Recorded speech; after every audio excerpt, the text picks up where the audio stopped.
Le César du meilleur acteur. Et puis on essayera un jour de faire une grande cantine gratos. Yes, we can. Serge Gainsbourg, bonjour. Il n'y a eu qu'un vainqueur, c'est l'espoir. Europe 1. 7h18 sur Europe 1 et on plonge dans les archives d'Europe 1. Bonjour Laure d'Autriche. Bonjour à tous. Alors aujourd'hui, Laure, vous faites revivre en archive un concert mythique de notre Johnny Hallyday national. Nous sommes en 1967 au Palais des Sports de Paris. Le concert de Johnny est diffusé en direct sur Europe numéro 1, comme on disait à l'époque. Et c'est un jeune homme de 24 ans qui va véritablement enflammer le public. Oui, le concert devait avoir lieu à l'Olympia où est enregistrée l'émission d'Europe 1 Musicorama, mais la salle est trop petite pour Johnny Hallyday. Au Palais des Sports, 7000 personnes attendent l'idole des jeunes qui arrive sur scène en pantalon doré ultra collant et chemise de satin. Merci beaucoup. Bienvenue à vous tous au Palais des Sports.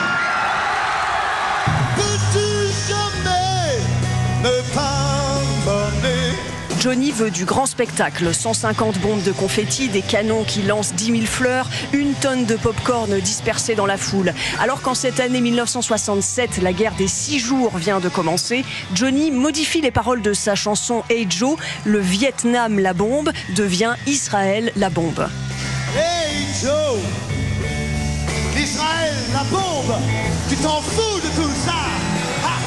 Après l'entracte, Johnny réapparaît avec Noir c'est Noir. Il finit le concert en fracassant sa guitare avant d'en jeter les débris à la foule. Johnny est un homme spectacle, dira Jacques Brel en 1968. Hallyday fait merveilleusement un métier, mais pour, je pense, des gens jeunes, presque obligatoirement jeunes. Enfin. Et 35 ans plus tard, sur Europe 1, Johnny Hallyday revient sur ce concert de 67 qui a marqué sa vie. C'est ce fameux concert où tous les sièges ont été détruits dans la salle du Palais des Sports, où il y a une polémique. Faut-il ou faut-il pas interdire les spectacles de rock'n'roll en France? Le rock'n'roll amène la violence. Les coups, quand il vous arrive, oh oui, ouais, ça fait mal.